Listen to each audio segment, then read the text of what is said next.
Beruchim Abayim, and welcome to Torah Talk Chazaq's program with special guests. We have with us Rabbi Zalman Deutscher, Shlita Baruch Haba. Welcome, what an honor. Shalom, it's my honor.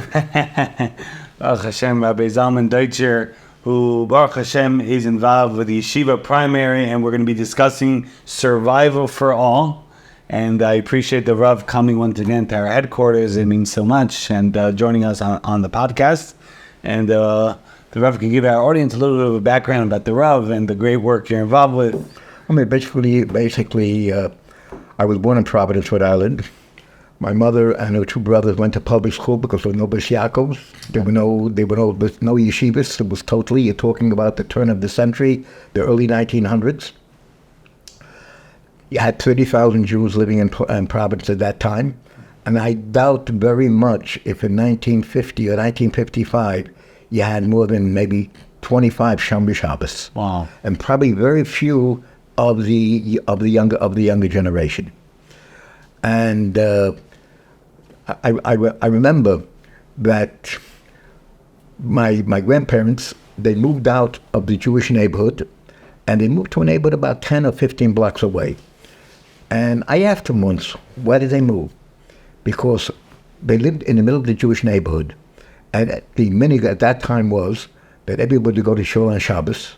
So the president of the shul would open up his store after Shacharis, after Musaf. He opened up his store on one side, and the vice president on the other side, and everything else. And they really felt that they didn't want their children to see and to be involved in the Chil Shabbos.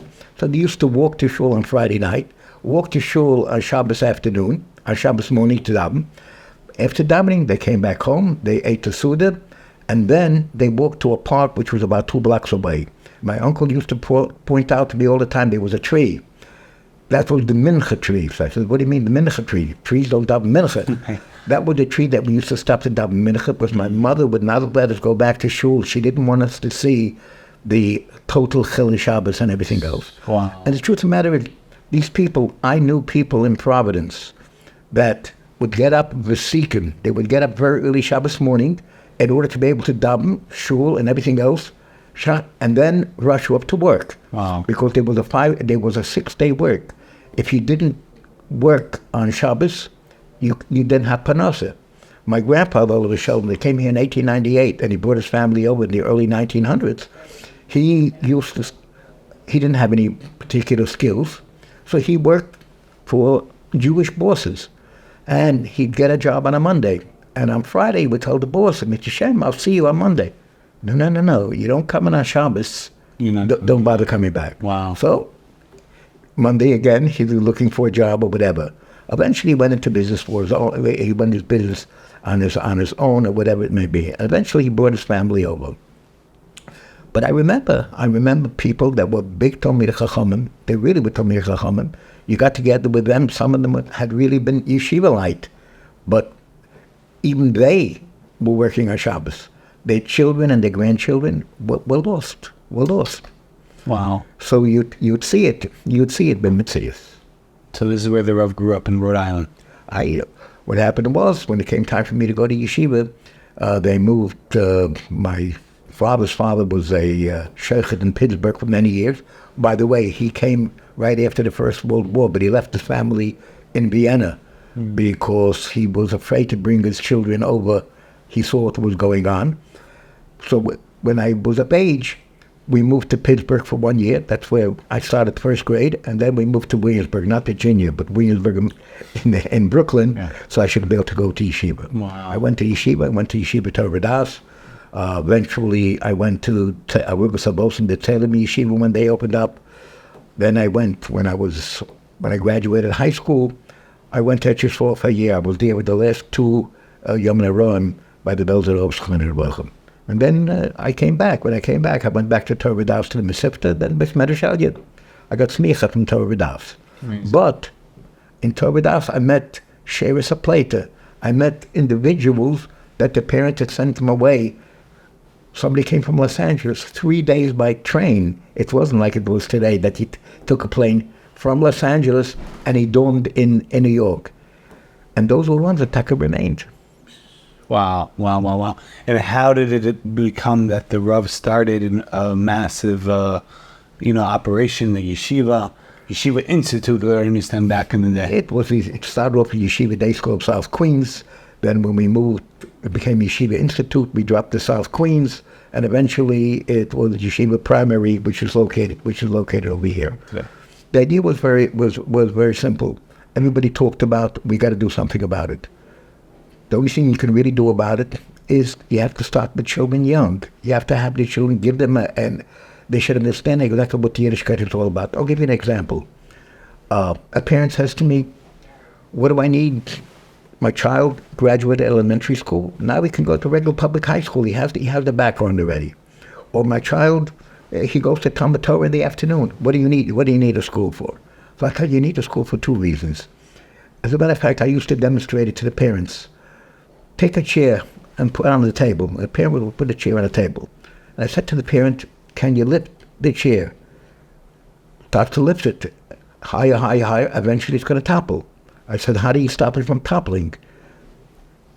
You hold it on both sides.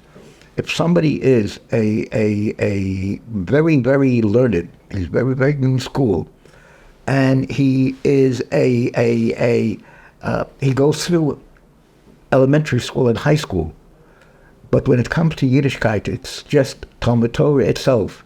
So his Yiddishkeit is like a first grader, like a second grade, like a third grade. It's going to topple. You have to balance it. If people don't have an education at all, so perhaps the Talmud Torah made sense, but at this point it just doesn't work. That's number one. Secondly, I told him, by sending to yeshiva, you're accomplishing something. Not only does the general studies have to be at least as good or better as the public school, and perhaps it's better because the classes are smaller. We are answerable to the parents. The parents are the ones. If they complain, I have to act on their complaint. It's different in the public school. We have the bureaucracy. I'm not even talking about what's going on in the public school system today as compared when my mother went to school. My grandparents are buried in Providence. So every year we try to go out to the yard site. So I bring my grandchildren and my great-grandchildren, we drive out. And they ask me, where did you grow up? So I show them the house. And where did Bobby go to school? She went to public school. Went to public school? So I said, yeah, there was nothing else. But let me show you something. Let's drive into the school. It's right around the corner. I bring them into the yard. Says, what do you see? Well, I see a building. Do you see an entrance? Yeah. Why is there another entrance on the other side? What does it say on top? Boys, girls. Wow. This was how it was in the in the teens and in the 20s or whatever it may be. It's a different world today. As a matter of fact, a Rabbi Miller once, his daughters asked him, needs some books for book reports. He said a book that was published before 1920, generally speaking, you could use. Wow. Imagine what's happening today in the public school system. I mean, it's complete unraveling of whatever American civilization was all about. So that the only answer is, so by sending to yeshiva, but you have to make it possible for a parent. A parent is not paying for public school, it's free. So we try to keep the cost as low as possible. Okay. It costs us more than at this point, even after cutting corners, $11,000 to $12,000 per student. If I would divide the number of students of that, we ask for $3,100, and they get discounts because they $3,100, not a month. $3,100 for the whole year. For the year, and I advertise the price, and people tell me don't advertise the price. I said, I hear what you're saying, but I think that you have to make it possible. A person feels that I can't touch it. I can't pay $15,000, $18,000, $20,000 or whatever. And started in Ozone Park. Rabbi Landover Sholem used to kid his balabatim. We built a building because we needed Talmud Torah. The yeshiva occupied it on a Monday of 1969, and our Talmud Torah at that point was 2 classes, started on Monday afternoon. So we really built a building for the yeshiva. And he says, look, so the balabatim sometimes would ask, I was at a meeting, what does the yeshiva do to increase the membership of the shul and everything else? So first I kidded. I said, you know what? We sell minion insurance. They looked at me, what do you mean by minion insurance? you need a minyan, right? And you tried to cobble together a minyan. I want to educate the people, so you're going to have the minyan. But in generally speaking, what is the shul? What is the purpose of the shul? The purpose of the shul, it's not just a club. You want to perpetuate Yiddishkeit. You want to perpetuate your tradition. Whatever level you're on, you want your children to have at least your level or whatever it may be. That's what yeshiva is all about. So in effect, it's collective. And I looked around the table. I said, most of you people here, I've seen you at meetings. What? Why? You could belong to Masons. You could belong to different clubs or whatever. You're doing it because of the Yiddishkeit. This is exactly what we're doing. So we're complementing what you're doing. 100%, 100%. So there was a drive the Rav had to help Klal Yisrael, help the Jewish people, and that's how the yeshiva, in essence, started. Yeah, not to help the Jewish people, because when you're talking about you're helping a people, to help many, many Yidden have a good basic feeling and knowledge of Yiddishkeit per se, while they're getting an excellent general education, which is so important, the general education, because you can't survive. Education is the name of the game today. It's really the name of the game. And that's what yeshiva is all about. Amazing. When I asked the Rav for a topic of this Torah talk, the Rav told me, survival for all. And is that what the Rav is trying to say through the education? That's exactly what it means, through the education. Many parents, for instance, will say to me, I'm torn because my child has to live in the greater world, in the outside world. Will my child be able to cope if he's segregated, so to speak? So I said, look, if you know who you are and you feel confident in you are and your culture and everything else, you don't have to put someone else down to be of somebody. If you don't have that, the only way you can be a somebody is, you're no good. You're no good. You come from here, you come from there, you're no good, I'm better. On the contrary, if you know who you are and you feel comfortable with it, it's different. Yiddishkeit not only preaches that, but there used to be special kabbanas that were given for the 70 nations, prime nation of the world, in the Beis HaMikdash. Right. So it's not a question of, I'm going to become bigoted. On the contrary. And it works that way. It's one that Baruch Hashem lives and breathes Kiruv, and bringing fellow brothers and sisters back to Judaism is Kiruv, is bringing those that are far and near for all. Is it for every person watching and listening to us speaking, Rabbi? Or is it for a select few or for the professionals? There's no such thing as a professional Kiruv. Each one of us can do a lot.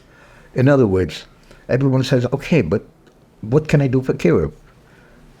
Take an hour and a half of your time. But seriously, sit down with your wife, sit down. A list of people that you know that have children in the public school system. Some of them you may know intimately, some of you don't.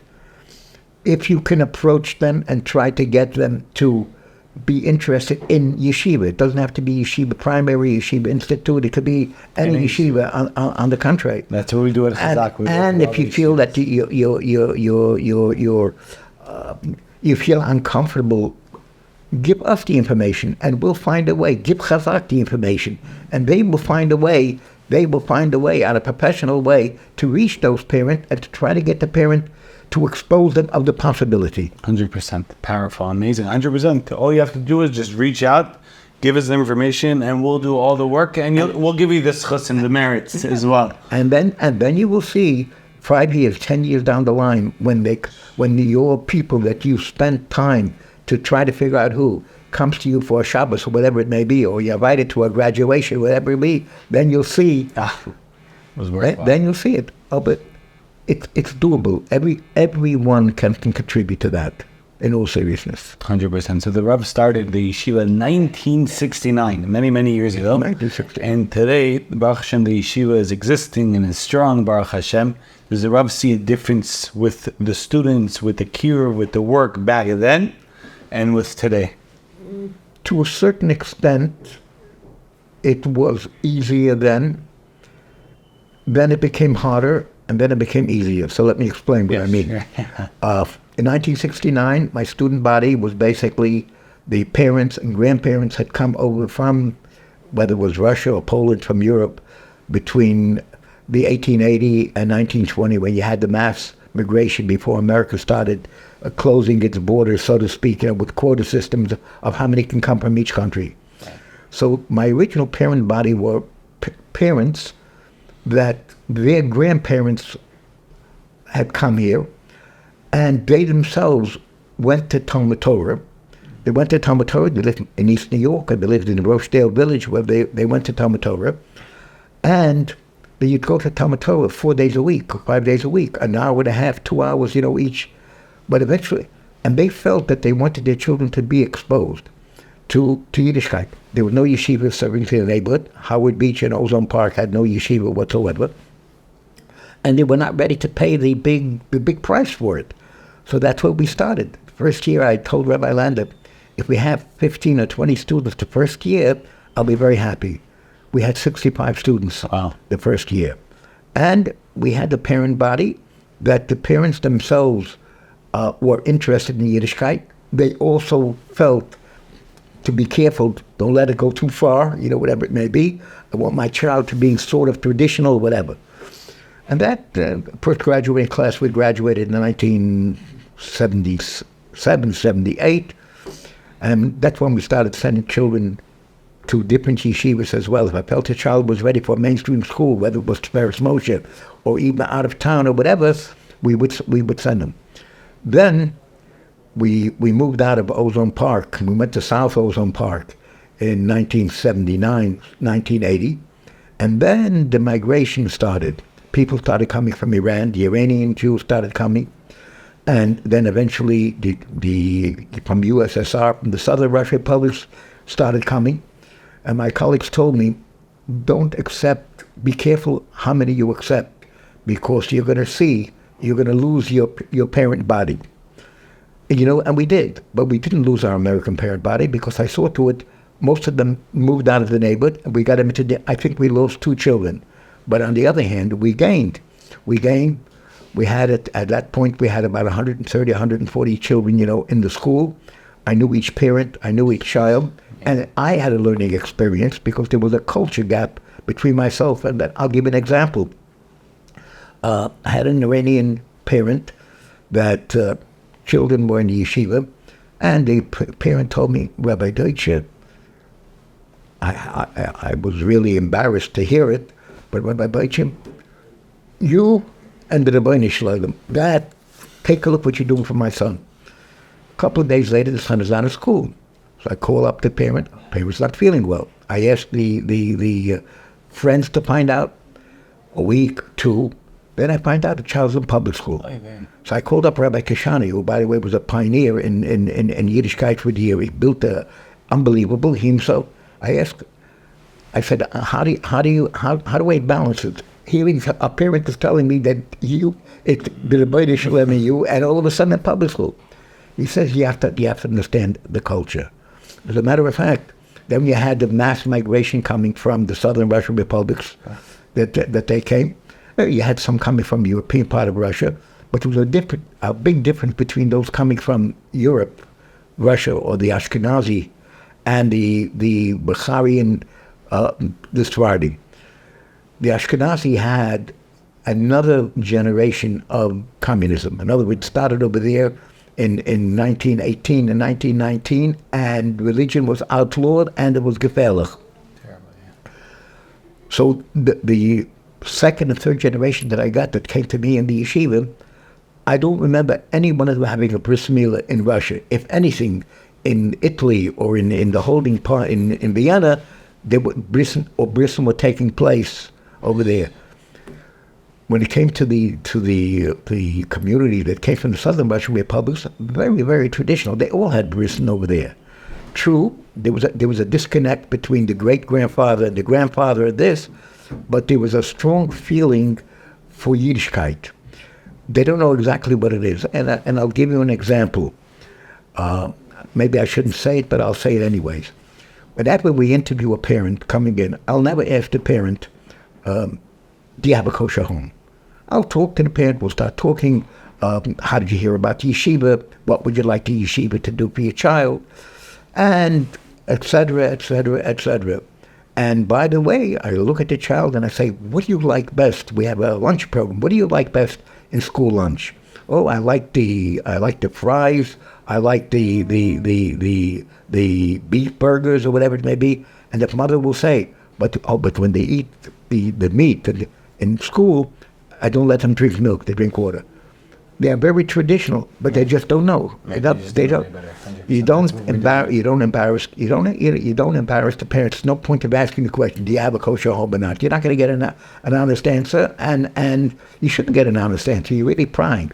And I try to tell the people, if you want to have quality education, I'm talking about general studies right now, general studies, send to yeshiva. I said, it doesn't have to be yeshiva primary, yeshiva institute. Any yeshiva, I'll help you, yes. Whatever it may be. I know many cases the Rabbi Deutscher sent children from yeshiva, primary yeshiva institute used to be, to mainstream yeshivas and yeshivas that are That's the only. And I also say to a parent, we're sitting and talking, and I ask them, who was your child named after? Sometimes they'll say, well, I went to the rabbi, we opened up a chumash. Sometimes we'll say, it's my grandfather, my great-grandfather, my grandmother, my father, whatever it may be. And it gives me information. It also gives them the information. They're looking back at their generation. Then I will say to them, here we're sitting and talking. They ask me, what does it cost? I said, let's not talk about the unimportant things right now in terms of the cost. Let's talk about what we have to offer. I said, we're sitting here and talking. You probably are too embarrassed to ask this question, so I'll ask the question for you. So they perk up. What do you mean? So I turn to the child. What time do you go to school? 8 o'clock, whatever it may be. What time are you dismissed? Oh, 2:30. How are you in math? Child looks at me. Well, I know math. So 1 and 1, how much is that? That's 2. Get a lap or whatever. Everybody's relaxed. Then I say to the child, from 8 to 2:30, how many hours is that? Child right away told me 6 hours, 6.5 hours. I turned to the parent, how can we accomplish reading, writing, math, science, social studies, and accomplish the full curriculum and do even a better job than that of the public school system in 4 hours? Because we have our Hebrew in the morning, from 5 to 12 until 5 after 4, they have all their general studies. How can we pull that off? And the parent will say, you're right. What's the answer? So I turned to the child again. How many hours?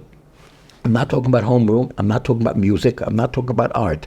How many hours do you spend on the reading, writing, math, science, social studies, etc.? It's 3 hours and 40 minutes in the public school system. 3 hours and 45 minutes, 3 hours and 50 minutes. We have 4 hours, and we take that very serious. How many children do you have in your class? 31, 32. Another will say I had 24, 26, or whatever. Our class is not much smaller. Our class is the largest class. I think we had 15 or 16, or whatever it may be. So we give the quality. Now, a parent sending to yeshiva and sending the second sibling and the third sibling and everything else, it's only because they feel that the general education is at least as good, if not better, than that of the public school system.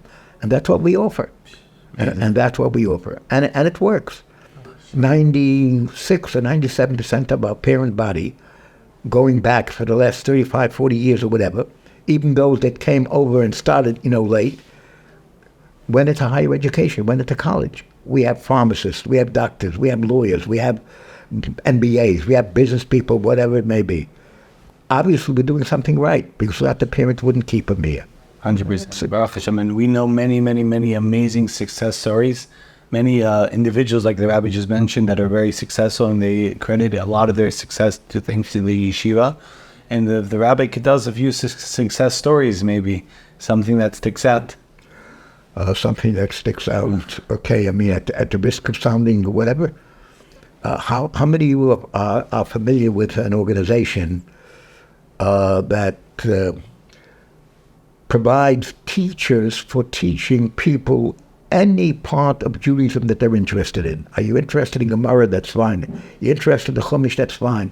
Are you interested in Jewish history? That's fine. Are you interested in how many Nobel Prize winners there were, from the Torah anytime? That's right. Torah anytime. I was waiting for that. And at the risk of embarrassing Shimon Kol Yaakov, I mean, it's unbelievable. Any time that you want to study anything, anytime, 24/6, which is really 24/7, the international dateline. All over the world, yeah. And countless. We have pharmacists in the community over here it's just unbelievable. You know, at the time when we enrolled the children, we started to work with the community, we felt that there was a certain lack of appreciation. Appreciation in a sense, they felt that we were out to get money, and it's us and them. But after the children were in the school, I had certain parents that even the $3,100, they wouldn't, as a matter of fact, at that point, I think it was, we started off with a $300 tuition, but that was in 1969. 300 for the whole year? Yeah, but in 1969, you could buy a new car for $2,000. That same car costs $30,000 today. That's right. But we kept it very, very low to make it possible for the parent. And, well, Hashem, I could just tell you, take a look at the community, and you're going to see, and they all went 98, 97%. Went to the higher education. Amazing. And very successful. Very, very inspiring for me. This Torah talk is very special because this is, oxygen in life for what we do at Chazaq, and we work very closely with Rabbi Deutscher, Shlita, Hashem bless you. And Rabbi, if there would be a final message that you give over to Klal Yisrael about survival for all, about the importance of yeshiva, about the great work that you're involved with, what would that be? Let me tell you, I have a student, a very successful, happened to be going to one of the mainstream yeshivas, to Yeshiva Chazaq, Chazaq. So we had one or two a year ago, depending, each student said at the school. Said to me, Rabbi, sometimes I'm really wondering, I'm charting a course so different from my parents, totally from my parents. And he is really very much involved with the Judaism, with the Yiddishkeit, with the study and everything else. But sometimes I say to myself, I'm starting a new course. So I said to him, let me tell you something. In the 1850s, 1860s, the telegraph came about. Right. Okay, so you could start telegraphing, Morse code or whatever it may be.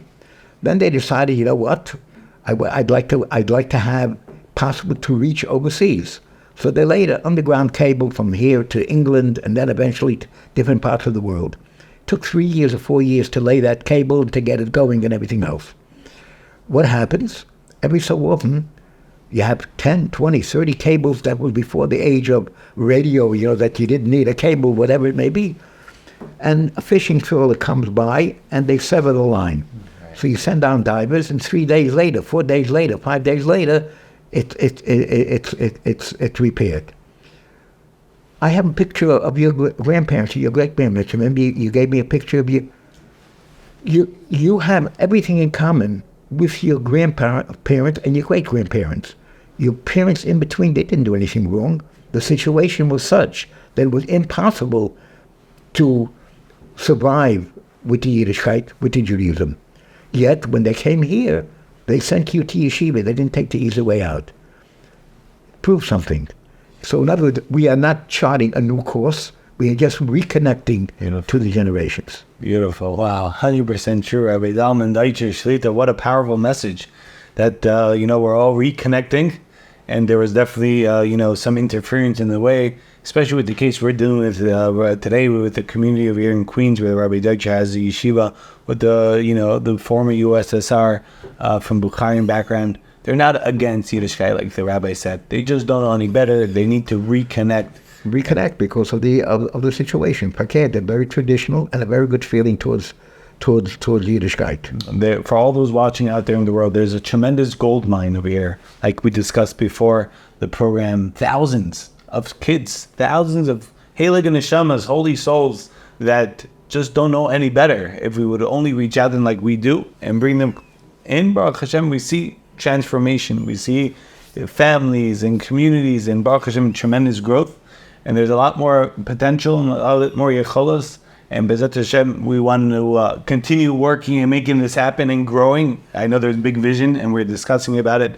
And a shout out to your dear Talmud and Baruch Hashem, continuing with the rabbis, legacy and great work at Yeshiva Primary Rabbi Avner Yusupov, who we daven with together over here in the shul.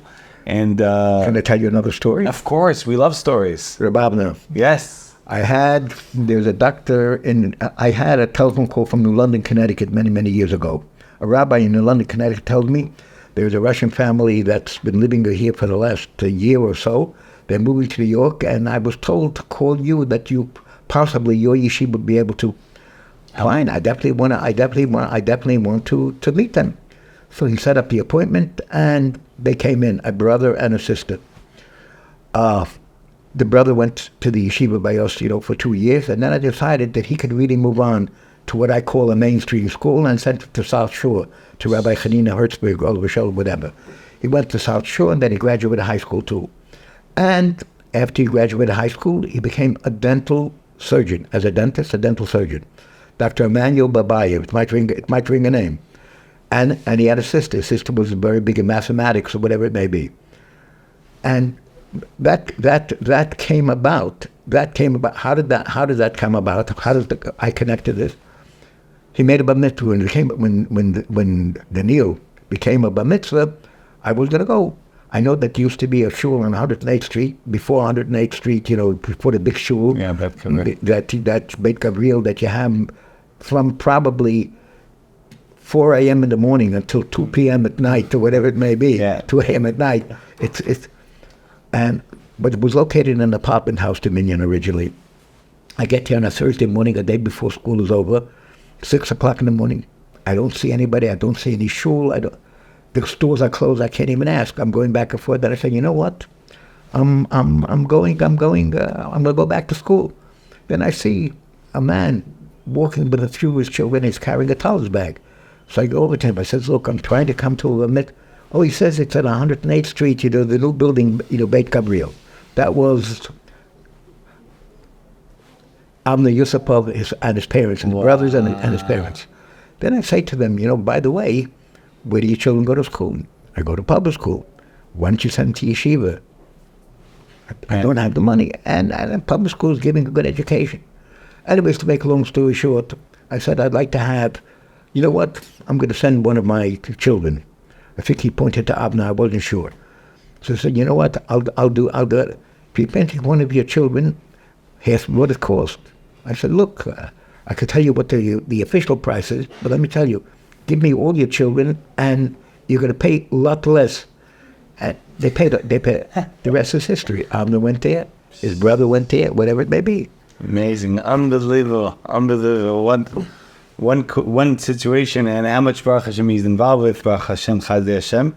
And every single person can be involved. That's the message. Every single one of us has family, friends, neighbors, an hour co-workers. Or two of your time. If you just sit down with machshava, give us the information. It doesn't have to be. Could be any. Contact Chazaq. Contact us. Contact whoever you want to contact, and they will try to do the rest. 100%, definitely. And this is the season right now. This is right now the summer. Many people go away, vacation, quote unquote. And people remind themselves at the end of August. Okay. No, this is not vacation season for us, Baruch Hashem. We're working full force, 24/7, 365, 9 to 5, 5 to 9, to get kids in the September school year into yeshivas, Baruch Hashem. Baruch Hashem, over 1,500 kids. Baruch Hashem, more or less, already been changed from public school to yeshivas last few years alone, and it's a tremendous atzlacha. And everybody, again, family, friend, neighbor, co-worker that has a kid in public school is not a place for Jewish kids. We need to transfer them into yeshiva. Reach out to Rabbi Deutscher, to Rabbi Avner Yusupov, to Yeshiva Primary, Yeshiva Institute used to be, to reach out to Chazaq, reach out to your Rav, reach out to everyone and anyone. Let's visit Hashem, save them, let's get them involved. Want to thank Rabbi Deutscher for this opportunity. Thank you very much for joining us on Torah Talks. Thank you very much to all of our podcast holders, platforms. A shout out to Torah Anytime, which we mentioned, went to the yeshiva as well. Daily giving, $1 a day goes a far way. The entire Chazaq staff over here, Rabbi Meir, Natan, Izzy, the whole team. Rabbi Reuben of Upstate Yeshiva Placement Division, unbelievable work that they do. Like was mentioned before, busy season right now. It's the time to get kids to yeshiva. Please send them our way. And for whatever reason, kids can't make it to yeshiva. There is after school programs in B'di'evet. Sunday school programs, teen vision programs. And once again, Rabbi Deutscher, Yagd Torah, thank you very much. I'd like to leave you with a certain message. Can I ask you a question? Sure. What percentage of the Nobel Prizes that were from 1900 until about 2010, what percentage were Jewish? I don't know the exact number, but I know it's a nice amount. 35%. Wow. 35% of the Nobel laureates were Jewish. And many of them came through a yeshiva system. Wow. Unbelievable. And how many Jews are in the world? Not even a percentage. Not a percentage. It's unbelievable. It's unbelievable, and yeshiva really has a very, very, very amazing education, and everybody has to get involved with it, and this is the time. And the Rabbi Deutscher lives and breathes this. Baruch Hashem at Chazaq, we're living and breathing this, and it's very important for everyone to get involved. Thank you very much for watching. Thank you very much for joining us. Tuesday nights, 8:30 p.m. Eastern Standard Time, Chazaq Torah Talk is a special guest. Join us every week. Thank you. Take care. Thank you.